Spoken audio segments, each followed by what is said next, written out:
O Brasil continua sendo, na sua visão, né, já para começar com essa pergunta, continua sendo o mesmo Brasil da época que você estava na ativa? De jeito nenhum. Em questão de violência, ou ele está mais violento? Não, o Brasil ele mudou, né? O mundo mudou. Mas principalmente o Brasil, de 1988 para cá, mudou muito com a Constituição, quando ela foi feita em 1988. Havia um Brasil antes de 1988 e um Brasil depois de 1988. Essa Constituição que algumas pessoas dizem foi tão importante, revolucionou tanta coisa. Realmente ela trouxe várias mudanças, várias melhorias para o Estado brasileiro.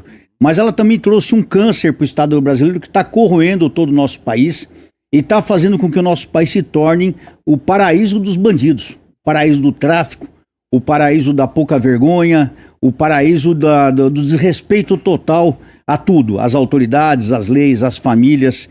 Isso tudo devido ao fato de que no Brasil, isso já acontecia antes. Eu entrei na polícia em 1979, numa outra época, no final do chamado regime militar, mas onde todas as autoridades eram respeitadas, desde dos pais em casa, aos professores na escola, aos gerentes nas empresas e a polícia em especial. Isso foi havendo uma queda tão vertiginosa, tão grande a respeito disso, que hoje no Brasil praticamente nós não temos mais respeito. Quando um pai tenta impor o respeito na família, muitas vezes ele é chamado de ultrapassado, sim, de ignorante. É. Quando uma professora, um professor é mais rígido, é chamado de fascista. A polícia, só por agir, por cumprir a lei, ela é chamado de fascista. Eu mesmo já fui chamado assim várias vezes. Eu não me importo.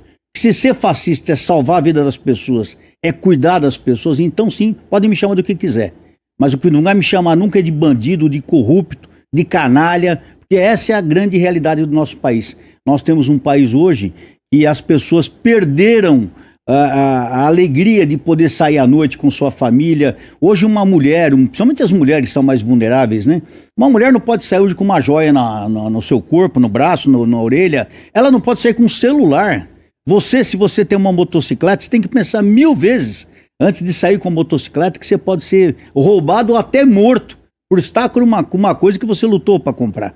Então o Brasil ficou nessa situação, uma situação onde o criminoso está na rua, à vontade, fazendo o que quer, e o cidadão está enjaulado dentro de casa com medo de sair na rua. Essa é a triste realidade do Brasil, e não adianta querer falar que é diferente, querer dourar a pílula, porque não vai mudar. Porque essa realidade, Júnior, todo mundo sente, não é você, não sou eu, todos que estão nos assistindo, todas as pessoas sabem que hoje você não pode ir, por exemplo, numa praia no final de semana com a sua família. Isso mesmo. Se você vai dar um mergulho na água, você tem que ficar preocupado com as suas coisas, com sua esposa, com as crianças que ficaram na praia.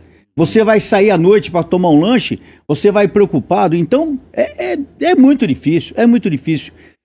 E eu sempre falo, dá para combater isso? Dá para a gente retomar isso? Sim, dá, desde que o país queira fazer isso. Desde que os políticos queiram fazer isso, desde que o cidadão, o povo queira fazer isso, porque tudo isso está na mão do povo, cabe ao povo mudar isso. Agora, infelizmente, a cada dia nós vemos mostras de que o povo não quer alterar essa realidade. O povo reclama, mas na hora de tomar providência não toma. O povo se exime de tomar uma providência, não toma essa providência. E a realidade é o que nós vemos dia a dia, não só no nosso dia a dia na rua, mas na internet, em todo lugar que nós... Cada dia uma notícia pior que a outra, né? E como que o Brasil chegou nessa situação? Porque assim, o brasileiro é um povo conservador, né? E pelo menos o que eu sinto da população, a população gosta da polícia militar, da instituição, gosta da atuação dos policiais, acredita que a maioria dos policiais são pessoas que colocam sua vida em risco, que, enfim, passam por todo um treinamento para estar executando aquilo e respeitam, né? Uma coisa que você falou é importante. A grande maioria da população brasileira é ordeira, respeitadora, conservadora. Só que tem uma minoria que é uma minoria que quer a baderna, que quer a bagunça. E por incrível que pareça, essa minoria é muito mais organizada do que a maioria. A maioria, por ser um pessoal que paga os seus impostos, que cumpre sua obrigação, muitas vezes o cidadão se exime de tomar alguma atitude porque ele fala, não, já pago meus impostos, tenho meus direitos, cabe ao outro fazer isso. Não, isso cabe a todo mundo, todo cidadão, todo pai, toda mãe de família tem essa responsabilidade de zelar pela sociedade. Chegou-se um ponto que a turma fala, problema de crime é da polícia. Não, problema de crime é de todo mundo. Porque o cidadão, ele pode estar vendo um crime, ele pode contribuir ao ligar para a polícia, ou até falar, o que você está fazendo aí? O cara vê e sai correndo. Mas hoje o que acontece? Você vê uma pessoa praticando um crime, eu não vou me envolver porque vai acabar sendo chamado no distrito, ou o cara pode ser perigoso. Realmente, você não deve se envolver na ocorrência, se atracar com o criminoso. Mas às vezes um grito que você dá, uma buzina que você toca, a pessoa já sai correndo. Um exemplo disso é você estar no trânsito, o trânsito parado, e alguém ataca, normalmente se atacam mulheres no trânsito. Ela está dentro do veículo, está lá sozinha, vem 2, 3 vagabundos e atacam aquela pessoa, quebram o vidro, e o pessoal em volta não faz nada, sabe o que faz? Filma. Fica filmando. Não toca uma buzina, não grita, não sai 2, 3, 4 homens. Se descer 2, 3, 4 homens dos carros ao lado, duvido que aqueles caras ficam lá. Por quê? Verdade. Por quê? É verdade. Porque bandido, meu irmão, bandido é um bicho covarde. Vagabundo é um bicho covarde. Ele só age quando ele vê que ele tem possibilidade de se dar bem. Como? 2, 3 indivíduos, 4 contra um homem sozinho, ou 1, 2 indivíduos contra uma mulher sozinha. Eles sabem que eles têm a vantagem. Então, normalmente tem mais. Agora, se eles veem que há um risco contra eles, que eles podem ser rechaçados, eles não vão fazer aquilo, no mínimo vão sair correndo. Mas não, a população hoje se cala. Eu até entendo que o pessoal tem medo, tem receio, mas na grande maioria, se houvesse uma ação popular, se houvesse uma atitude mais drástica por parte das pessoas, o criminoso pensaria 1000 vezes antes de executar o seu crime. E outro, lógico, no Brasil não tem mais lei hoje, o sistema jurídico é uma pouca vergonha. Eu até falo com a minha filha aqui, que é advogada, fica até assim, acanhado de falar isso na frente dela por ser uma advogada, mas hoje no Brasil, infelizmente, o sistema legal está falido. O nosso maior sistema judicial do país está falido, ninguém acredita mais no sistema judicial. Antigamente a gente procurava um advogado, sabia que a polícia vinha, prendeu, o cara ia preso, mas hoje tem tantos artifícios, tantas artimanhas para se colocar o vagabundo na rua, que até isso você desacredita. O cara vai preso, ele é colocado em liberdade na audiência de custódia no dia seguinte. Eu estava vendo essa semana um indivíduo, não sei se você viu essa notícia, um indivíduo que adentrou num shopping, ele entrou numa loja, quebrou a parede e passou por uma joalheria lá. Vocês viram isso, não? Levou, Júnior, 500 mil reais em joias. Foi preso pela polícia. A polícia fez a obrigação. Certo. No dia seguinte, o cara foi colocado em liberdade na audiência de custódia. Ele foi responder em liberdade? Foi responder. Porque o juiz que analisou a prisão dele achou por bem que ele não era tão perigoso, ele só tinha roubado 500 mil reais em joia. Tinha entrado numa loja, estourado o parede da outra. Não é um cara perigoso. E o juiz achou por bem colocá-lo em liberdade. Então, Mas ele fez isso armado. Então ele ameaçou a vida de alguém. Não, era de noite, não tinha ninguém. No caso, não foi mais furto qualificado com arrombamento, né, Ju? Acho que é furto qualificado, eu não sou advogado, né? Mas você vê um indivíduo que rouba 500 mil reais, é isso, Wozniak? O indivíduo, os meus doutos aqui. Mas aí o indivíduo que rouba 500 mil reais não Zé Ruela qualquer, concorda? Não. É um bandido, no mínimo, esperto. O Tem que dono, estar na cadeia. Da joalheria deve ter ficado bem feliz, né, com essa notícia. Merda. E no dia seguinte, outro roubo foi anunciado e os caras levaram 1 milhão numa outra loja. Ou seja, o mau exemplo acaba atraindo mais a criminalidade. O bandido hoje, ele age sabendo que nada vai acontecer contra ele. Que se ele for preso, ele pode ser libertado no dia seguinte. Se ele puxar ele mata alguém, uma pena de 30 anos. Tem vagabundo que puxa quantos anos em média? 2, 3, 4, 5 anos de cadeia e olha lá. Você acha que o cara tá preocupado em ir pra cadeia? Não tá, Júnior. O bandido, ele só teme 2 coisas. A justiça pesada e uma polícia forte.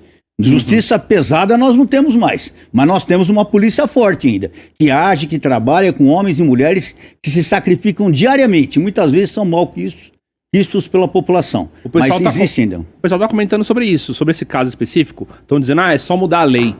Dá pra... Vocês não sabem. Vocês não sabem a dificuldade que é para mudar a lei. Eu estive em Brasília 2 anos, 1 ano e meio como deputado federal. Fizemos algumas alterações, inclusive acabamos com a famosa saidinha temporária, né? Aquela saidinha que os presos saem em dia de feriados, né? Foi votado, ficou 1, 2 anos fazendo essa votação, tal. Foi inclusive um projeto que o deputado Guilherme Derrite era o relator do projeto. Parabéns, foi uma bela vitória.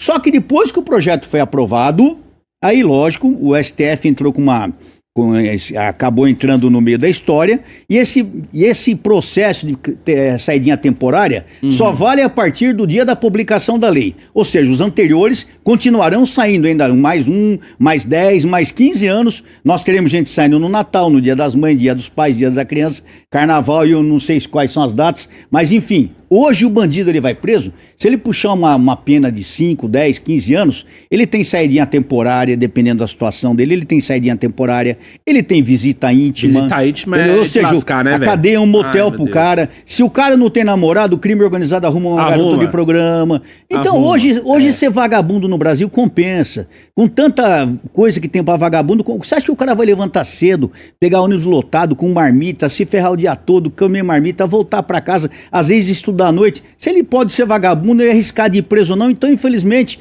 a grande parte da massa da população prefere arriscar e ser criminoso. Entendeu? Essa é a grande realidade. Ser trabalhador no Brasil não está compensando hoje, é a triste realidade. Como é que nós vamos mudar isso? Não adianta mudar as leis, tem que mudar a cabeça da população, sem dúvida.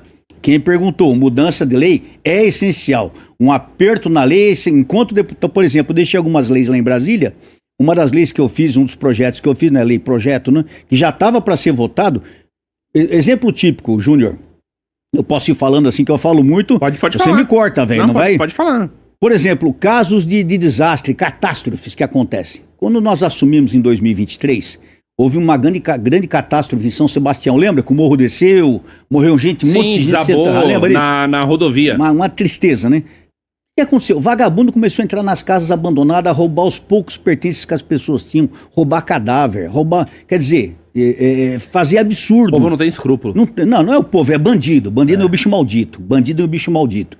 Roubar. Aí nós colocamos lá uma lei que duplica a pena do crime cometido em locais de catástrofe. Ou seja, vamos supor que a pena fosse o máximo de 4 anos, ela passa a ser de 8. Já é um motivo para o vagabundo pensar. Porque se o cara sabe que ele vai entrar em cana, isso já é errado no Brasil. O cara que é condenado a 30 anos, tem uma série de senões aí que acabam a pena passando para 5, para 10, para 9 anos. Se o cara for condenado a 30 anos, meu irmão, e puxar 30 anos de cana, outro cara vai pensar 10 vezes para fazer isso. Concorda ou não? Concordo. Ele fala, porra, meu, se aquele cara puxou 10 anos, 30 anos, eu sou louco. Aqui o cara tem que cumprir 1/6 da pena. Então, 1/6 de 30 anos, 1/6 é 5 anos, é isso? Aí dependendo do crime, é 1/5. Quando o crime é pesado e o cara já é reincidente, é 1/3. Nunca é a pena toda. Então, nunca você vê casos folclóricos no Brasil, folclóricos no sentido de conhecidos. O da Richthofen lá que matou, junto com os outros indivíduos, matou o pai e a mãe. Olha só, matou o pai e a mãe dormindo dentro de casa. Olha que crime terrível. Você dentro da sua casa, dormindo, a sua casa, você dormindo, um dos seus filhos com outros 2 vagabundos, te mata dentro de você e sua mulher apaulada. Pare e pensa nisso, é coisa de filme de terror, meu irmão. Mas não, aconteceu no Brasil. A pessoa já tá na rua, é popstar, virou pastora, né? Virou pastora, não sei o quê. É popstar, tem até filme. Eu não tô sabendo. Não é? Acho que é, não é? Tem casado, não, que ela casou e teve filho, é verdade. Não, hoje tem até filme, porque no Brasil, o Brasil gosta de valorizar bandido. Gosta. Tem filme dessa mulher que fez esses absurdos. Aquela mulher que salvou as crianças na escola, aquela professora que acabou sendo morta defendendo os alunos, ninguém nem lembra o nome dela. Eu mesmo não lembro, tem que procurar na internet. É um erro nosso da sociedade. Nós temos que ver isso aí. Então no Brasil a gente valoriza muito o que é errado, Júnior. Valoriza o crime, valoriza a desgraça. Isso reflete na sociedade, reflete na nossa vida. Esse caso aí foi da série Tremembé, né? Sei lá, eu não vou ver esse filme. Esse negócio aí da série da Elise Matsunaga, da Suzana isso mesmo. Foi a série Tremembé. Elas têm fã-clube, seguidoras. Você acredita nisso? O pessoal que defende. Acha que matou foi pouco. Então... Mas isso é um pouco... Pra você ver, isso não é uma coisa atual. Se nós voltarmos lá para os anos 30, há 100 anos atrás, nós tínhamos um Lampião rodando no Nordeste do Brasil. O Lampião e toda a sua gangue. O Lampião, até hoje, é um ícone no Nordeste. É um super-herói. O cara era estuprador, o cara era assassino, o cara matava as pessoas com requintes de perversidade, estuprava noivo, tem cenas lá de estuprando o noivo em casamento, coisas absurdas, degolava o cara, uma coisa assim absurda. E é tido como herói, um estereótipo de alguém que pensava no povo. Que povo que ele pensava? Ele só pensava no próprio bolso. Só pensavam na própria gangue. Mas o Brasil tem esse negócio de achar que bandido é vítima da sociedade, é um pensamento idiota. Vítima da sociedade é o cara que levanta cedo, trabalha, se mata para sustentar a família e tem dificuldade de sustentar a família. Esse é vítima da sociedade. Agora um vagabundo que sai de casa armado para roubar, isso é um bandido e tem que ser tratado como um bandido, merece todo o peso da lei.